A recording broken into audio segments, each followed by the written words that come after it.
Electronegativity is a measure of an atom's attraction for the electrons it shares in a chemical bond with another atom. So, meaning that it's kind of like, there's greed here. Atoms are, socialism probably doesn't work even on that level either. So in this case, some atoms just simply have a stronger pull on the electrons than other atoms. So let's look here, because we need to just look at this trend and then move on to polarity. That's the crucial part. So you have some atoms here, like hydrogen, potassium, fluorine. All you need to know is that the larger the number, the higher the electronegativity is. So here, fluorine is the most electronegative. En, by the way, is electronegativity. Okay, they may use a symbol. It's called chi. That's in Greek, but we're just going to use En. So if you notice that nothing can compete with fluorine, whereas potassium here, okay, at least in this page, at least on this table, it has the lowest electronegativity, meaning that it's simply not going to lose electrons. And that's fine because it needs to have 8 valence electrons, just like the noble gases. So it's going to lose versus this one is gaining. Okay. What do we need to do with this? Well, you need to be able just to simply, again, understand this pattern and then look up these numbers, because you're going to need these numbers,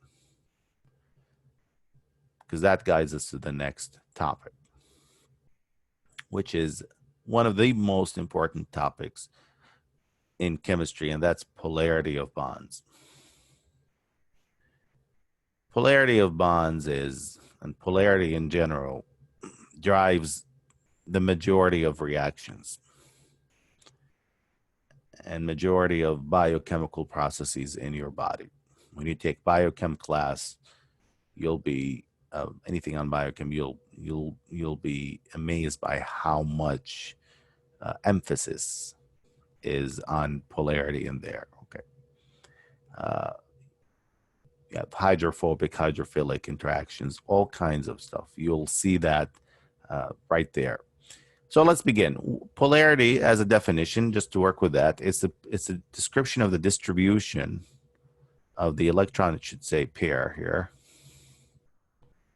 between two atoms in a bond. Well, I guess that's what the bond is. So it's a distribution. What does that mean? Well, if you have the same atoms, then the distribution will be equal. But if you have different atoms, then the distribution will not be equal, not necessarily equal. So here are examples. 3 types of bonds.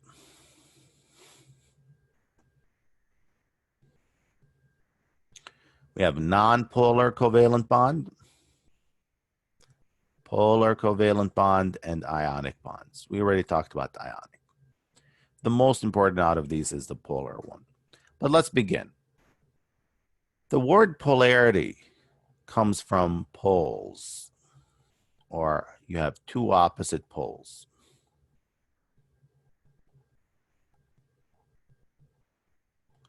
In this case, you need a positive and you need a negative, or at least a partial positive and a partial negative. So you need to have that. So we call this nonpolar because it is a distribution that is equal between the 2 chlorine atoms. Look at it. The chlorine atoms have the same electronegativities. This is a 3 and that's a 3. They're equal. Okay, so let me show you where the number came from. I'm going to have to delete this to show you an analogy, by the way. Here's chlorine, 3, right here.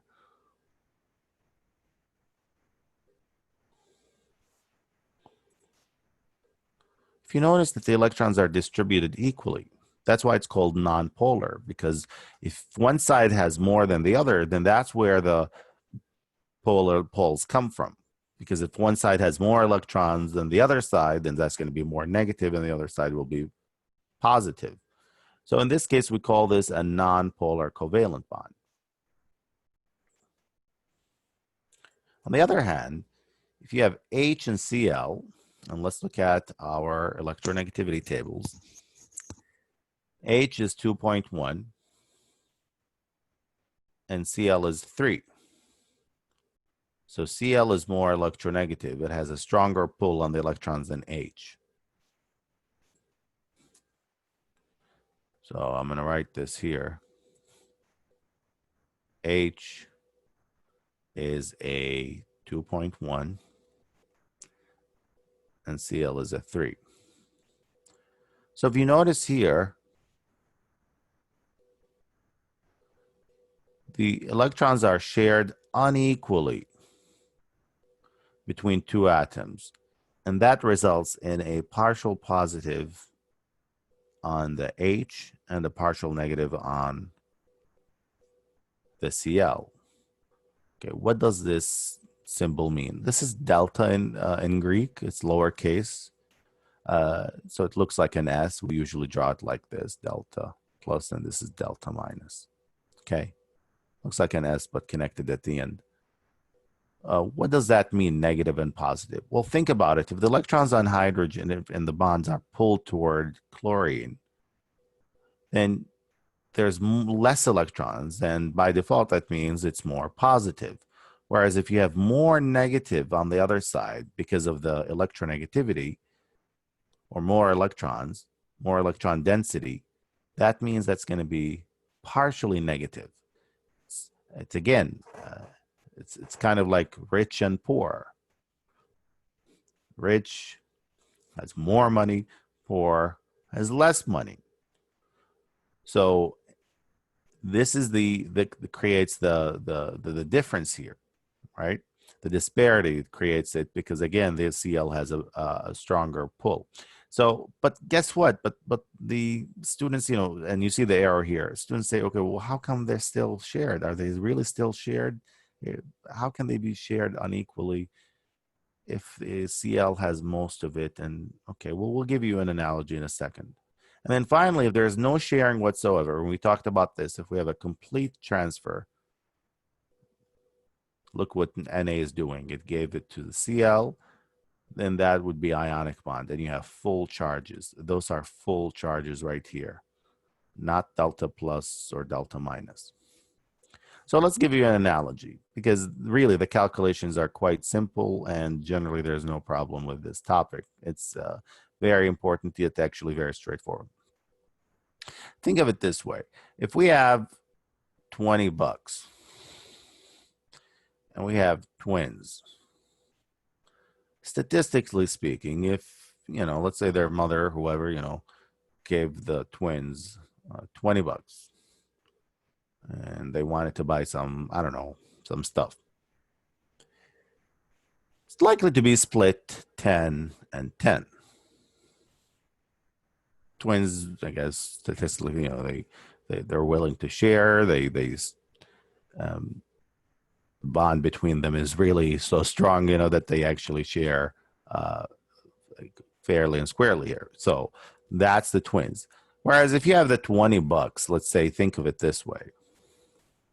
But you have, and the mother, you know, gives it to, you know, the you have two children. One of them is a 5-year-old, and the other one is a 15-year-old.